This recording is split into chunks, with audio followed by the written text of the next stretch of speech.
हाय दर्शक बंधु एही बड़ बड़ पाद चिन्ह गुड़ी को देखि कौन भावुचंती यह कौन सत जानिबा ପାଇଁ ଏହି ଭିଡିଓଟି ଶେଷ ପର୍ଯ୍ୟନ୍ତ ଦେଖନ୍ତୁ।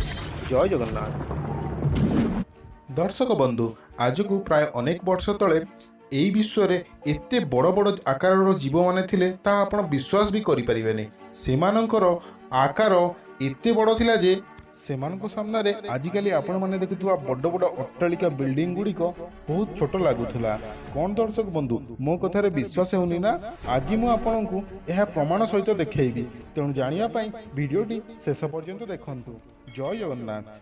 दर्शक बंधु आपण मैंने शुणी वयस्क लोक मैंने कहते जे पूर्व जमाने लोक मैंने बहुत डेंगा और बड़ थिले हेले समय सहित धीरे धीरे मनुष्यर उच्चता कमिबारे लगी।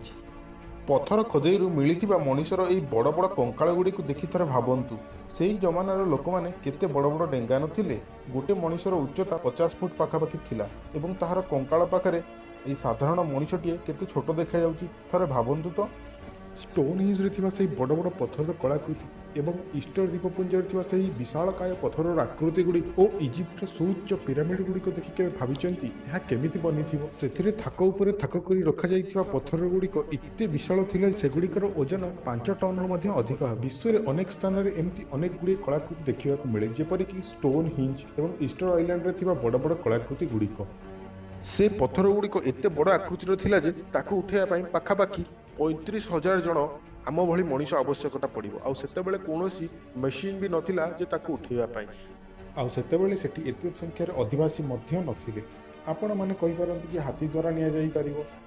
हाथी द्वारा टाणिकी तो नहीं हबो हेले एते उच्च जगह स्थापन करबा हाथी द्वारा संभव हेई परिबो।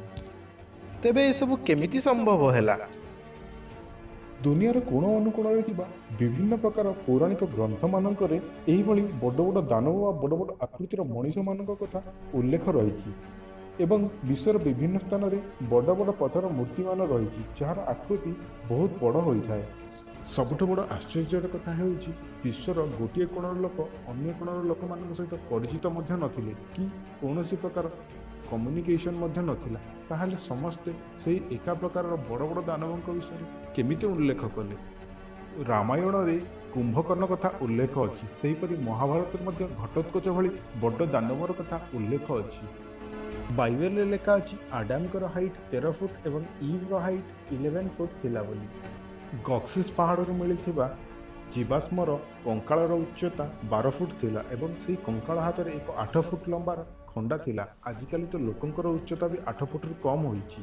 तांजानिया जंगलर खोदेई समय मिलिथिबा बड़ बड़ पाद चिन्हर आकार एते बड़ थिला जे ता मध्य 10 जण आम भली लोक छिड़ा होई रही पारिबे। 1999 मसीह एक जंगलर खोदेई समय गोटे 50 फुट लंबार एते बड़ कंकाळ मिलिथिला जहाँकि पाखापाखि 1 कोटी वर्ष तलर पुराणा कंकाळ बोली जियोलॉजिकल सर्वे रु जଣା पड़िथिला एवं यह बुक ऑफ एंटिक्विटी रे उल्लेख करा जायथिला जहाँकि आज मध्य ऑक्सफोर्ड यूनिवर्सिटी लाइब्रेरी रे देखा मिले।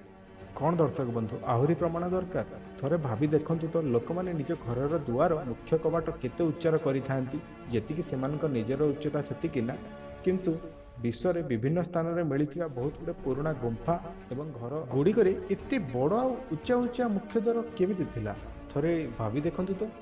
ताहले से बड़ बड़ असुर बा दानव माने कुआडे पळेई गले ना ताकू के मारी खाई गला। शुणवाक मिले जे पूर्वे पृथ्वीर जो चंद्र थिला ताहार आकार वर्तमान चंद्र ठारू काफी बड़ थिला एवं सेइथिपई कि पृथ्वीर ग्राविटेशनल फोर्स और माध्याकर्षण शक्ति मध्य कम थिला जहाँ प्रभाव में लोक मानकर उच्चता बढ़ी बढ़ी चलीथिला। किंतु परे एक अघटन घटिला। दिने सेही जो बड़ चंद्रमारे बड़ विस्फोरण हैला एवं ताहार गोटे खंड आसी पृथ्वी देहरे पिटी हेला। चंद्रर खंडे पृथ्वी रे आसी पिटी होवा फल पृथ्वी रे एते बड़ भूमिकंप एवं वित्पातर रूप नेला जहाँ फल डायनोसर भली बड़ बड़ जीव माने ध्वंस पाईगले। चंद्रर टुकुड़ा पृथ्वी रे मिसिया फल पृथ्वीर माध्याकर्षण शक्ति बढ़ीगला कारण पृथ्वीर आयतन एवं ओजन उभय बढ़ीगला जहाँ फल जो किसी बड़ बड़ मनीष मैंने बंची से आकार धीरे धीरे छोट होगा लगिला। परिवेश प्रदूषण ग्लोबल वार्मिंग एवं खाद्य विभिन्न कीटनाशक एवं रासायनिक द्रव्यर प्रयोग आदि अपमिश्रण जहाँ मनुष्य आजिकल कर चली जहाँफल कि मनुष्य निजे ଦୁର୍ବଳ ଏବଂ କମଜୋର ହେବାରେ ଲାଗିଛି। ଯଦି ମଣିଷ ଏମିତି ଭାବରେ ପୃଥିବୀ ଉପରେ ଅତ୍ୟାଚାର କରିଚାଲେ ତାହେଲେ ଦିନ ଆସିବ ମଣିଷ ଦିନେ ସମ୍ପୂର୍ଣ୍ଣ ରୂପେ ବିଶ୍ୱରୁ ବିଲୋପ ପାଇଯିବ।